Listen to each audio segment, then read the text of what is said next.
Guys, so today I wanted to talk about my birth story, and I'm officially 1 week postpartum and I feel ready to talk about this on video because it was quite the experience and honestly very emotional for me, and so I'm going to try not to cry too much, but I'm feeling better about talking about it with you guys. The first couple days I just felt like I was really processing, and I'm still processing it quite a bit.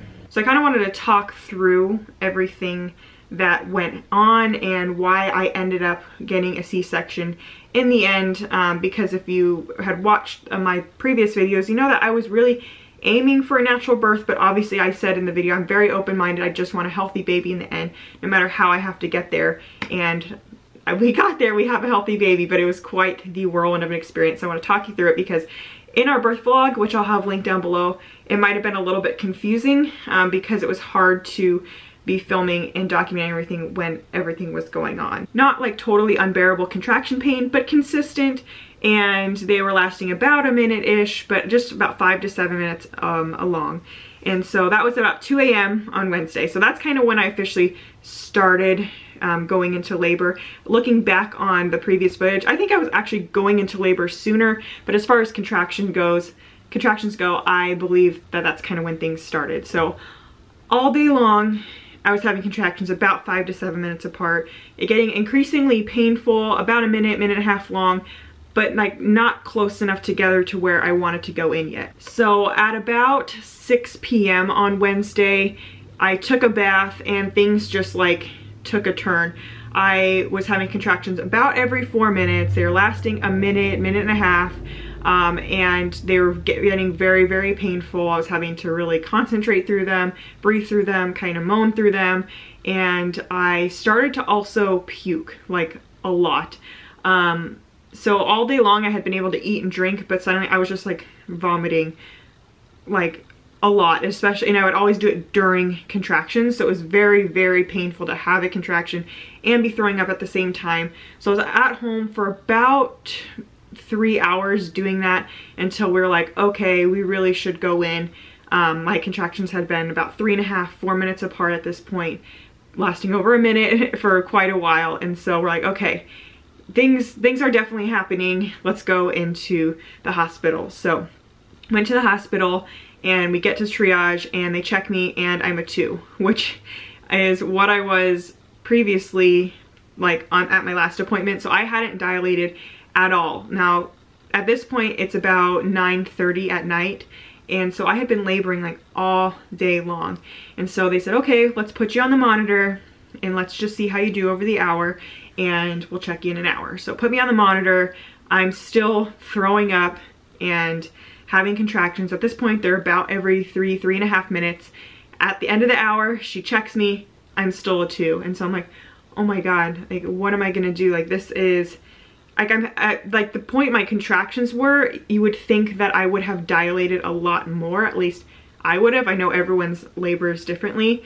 I think the nurse felt really bad because she said normally at this point we'd probably send you home because you're not dilating, but because my contractions were so consistent, I was 40 weeks and 5 days. So she's like, I was supposed to get induced on Sunday, which I know I didn't announce that in the video, but obviously she's here now. So I was supposed to get induced in a couple days. So she's like, well, you know, let's give you another hour and see how you do. Gives me another hour. Again, still throwing up, still contracting. Now I'm contracting about every 2.5 to 3 minutes, and they're, you know, really uncomfortable, painful. And did I say I was still throwing up? Seriously, I was throwing up so much. And she comes in to check me at the end of the hour. I'm pretty sure I probably wasn't really dilated anymore. I think she just felt really bad for me, because it's like I couldn't have gone home at that point. If I would have gone home, it honestly probably would have been very dangerous. I was so dehydrated, which in retrospect I know played a big part into why my contractions were so close together, but I couldn't hydrate myself like orally because I was just puking everything back up. And so she checked me, she said I was a stretchy 3. So I really think that I probably wasn't a 3, maybe I was, but she was like, wanted to try and get me admitted. So she called my doctor and tried to, like, you know, see if he'd get me admitted, and he said sure. you know, it's okay, she gets admitted, but if she needs to, start her on some Pitocin, which originally in my plan, I was like, I would get started on Pitocin if I needed to, but I really wanted to let my body do things naturally. But when the nurse came in and told me this, I was like, whatever I need to do to get admitted, because like this, I can't go home like this. Even Jesse, he told her, he's like, I can't bring her home like this. She, like, I was so like lethargic and so like nauseous and dizzy and lightheaded, and like I'm very glad that I got admitted because I was super dehydrated. So at this point, it's about midnight-ish, 1 a.m. and I said, I'm gonna get an epidural. I've been at this for over 24 hours. My body cannot relax and I'm throwing up so much. So I did get an epidural after about 24 hours of like doing labor naturally. Got the epidural, they gave me a ton of fluids, and I was so dehydrated that when they put the catheter in after the epidural, I had about 50 cc's or so of just brown urine. So I could tell that like I was so dehydrated. So they gave me a bunch of fluids, they gave me some medicine for nausea, and the epidural worked great. I was like, this is wonderful. And for about the next 10 hours or so, things were really great. Our family was there, we were able to enjoy things, I was feeling better, and I was progressing, but just progressing really slow. So like every couple hours they checked me and I'd be like a 4, then a 5, then a 6. So I was progressing, but it was kind of slower than normal. So they gave my body a couple hours just with the epidural and no Pitocin, but after a while she checked me, she's like, you're still a 3. So they did end up starting Pitocin, and I was like, okay, that's fine, let's just get things rolling.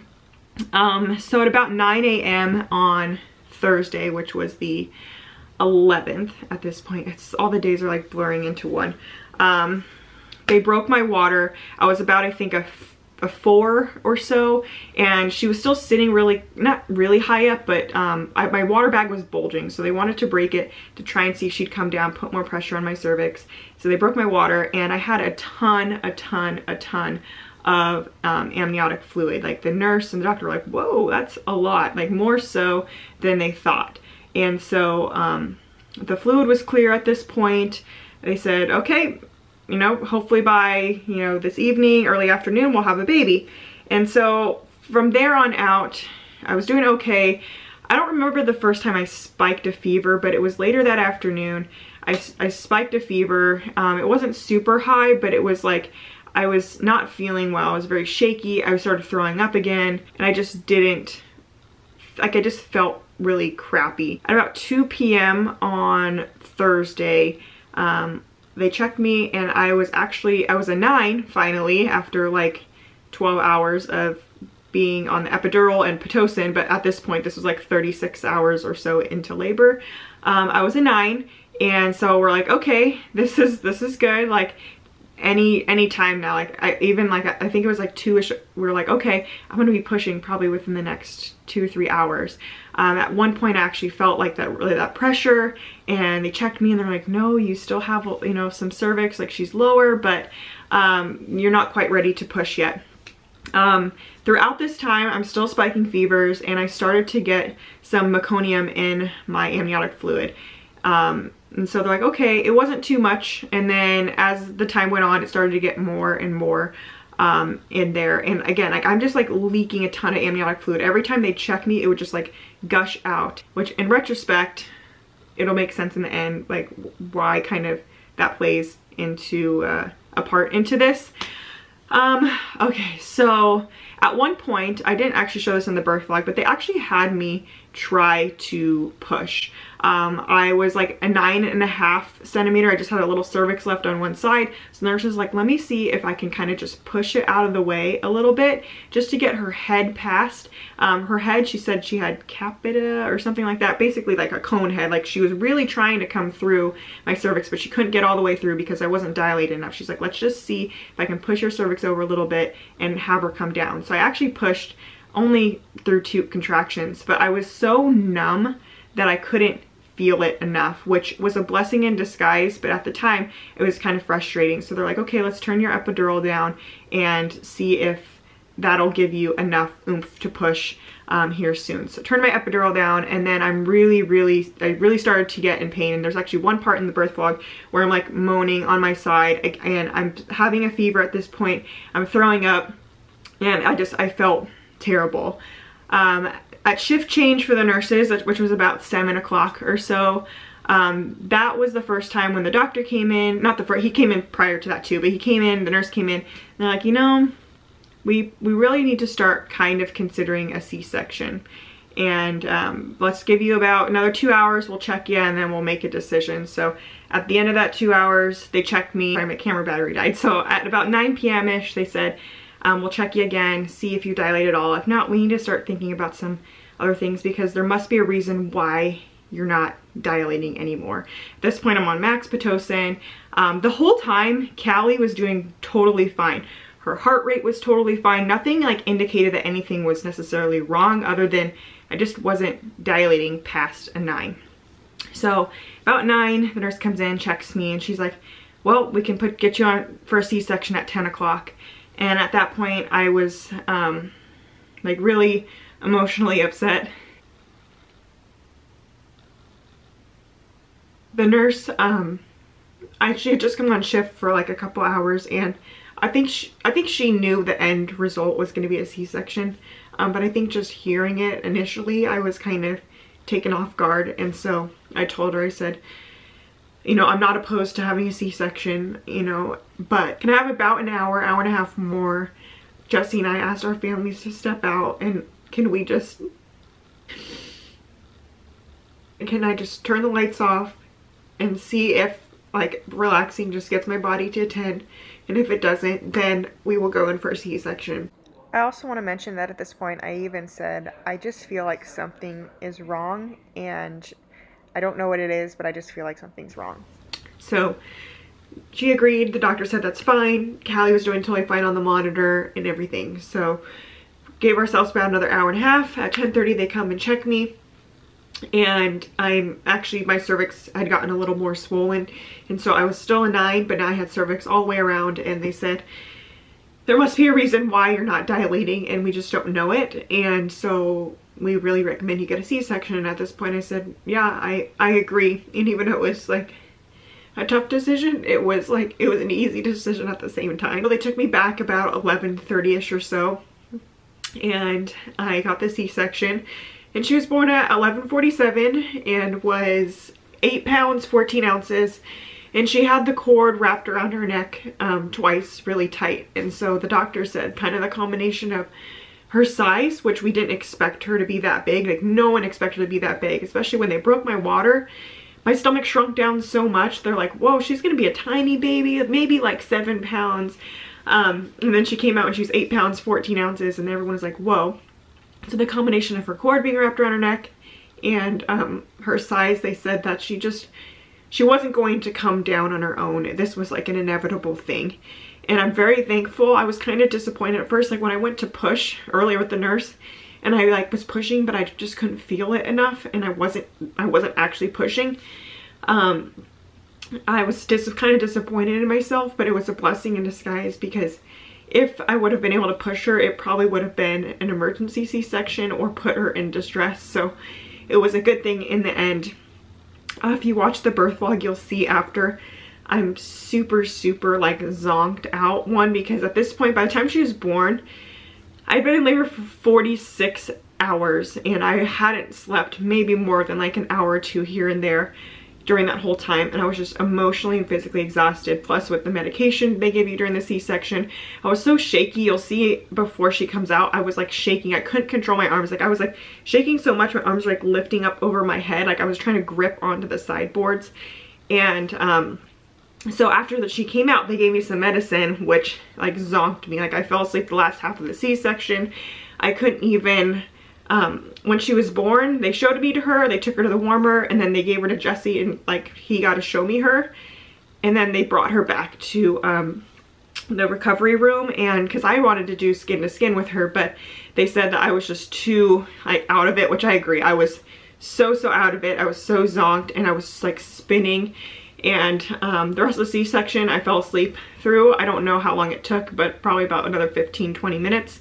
And then they took me back to the recovery room, and there's a scene there where I'm like trying to touch her, but I'm so out of it, and like emotionally like numb in a way. Like I almost feel guilty in a way, because when she got there I was happy, but I was like so physically and emotionally exhausted that I was like almost just like numb and in shock that she was finally here.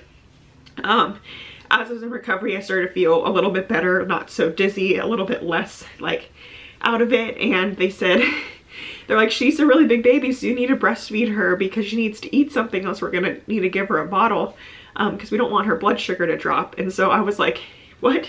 You want me to try and breastfeed her? Like I could like barely function. And so it was funny because Jessie actually like picked her up, like took my boob and like put it in her mouth, and she actually breastfed for like almost an hour right afterwards, which was wonderful. And her blood sugar was fine. It was totally fine. We never had any issues with her. Literally, we had 0 issues with her at all as far as her health goes. She did wonderful, and that's all. Like, and that's all that really matters. I do have a 2-week postpartum follow-up appointment, and I do have a couple questions for the doctor just about the whole experience. I have no regrets. I don't feel disappointed in my experience because I know that in the end it didn't matter what type of birth that I wanted. I just wanted a healthy baby, and this was inevitable. But I do have some questions as far as like future births. You know, was it her size that just kept her from coming down? Was it just the cord? Was it a combination? Am I going to be able to have a vaginal birth in the future? Kind of what are the risks associated with it? And then also I had so much extra fluid. The nurse had mentioned that because I had so much extra fluid, I probably should have been induced about 2 weeks prior, like about 39 weeks, because of the risk of the cord getting wrapped around the baby's neck because of the extra fluid. And so I'm kind of curious as to if that was something that we maybe got missed, but I don't think anything bad on my doctor's end, because I was measuring average the whole pregnancy. I gained 20 pounds. My belly was always measuring exactly the week of like what I should be. No ultrasounds indicated anything was wrong, but my last ultrasound was at about 32 weeks. So I don't know if that could have changed over the last couple weeks. I just have some questions, so I'll have to do kind of a follow-up video on some things. But again, I'm so happy, I'm so thankful, and I know like this was how things were supposed to go in the end, because she's healthy, nothing happened to her, and she's here safe. It's just been an emotional kind of processing thing over the past couple days. Like I said, I'm not disappointed at all. It's just like to go from kind of like one extreme to another. It was crazy. And then, you know, just postpartum, and you're so emotional in general. Your hormones are everywhere. You're recovering. Now I'm not just recovering from being in labor for so long, but now I'm recovering from a C-section. I'm a first-time mom. It's overwhelming. It's stressful. And I just think people don't really talk about this initial postpartum period enough. So that's my birth story, and I wanted to share it. I wanted to be raw, and I'm feeling a lot better about it. I know I cried a lot, but I am feeling a lot better about the whole thing. A couple days ago, I wouldn't have been able to even really start talking about it without getting emotional. So I wanted to be raw and honest with you guys, because I also want to look back on this and know where I was in that moment. Anyways, thank you guys for watching this video. If you're interested in watching the birth vlog, that'll be linked down below. I also have done a 1-week postpartum, 1-week baby update, so you're welcome to watch that as well. And I will see you guys in my next video. Bye.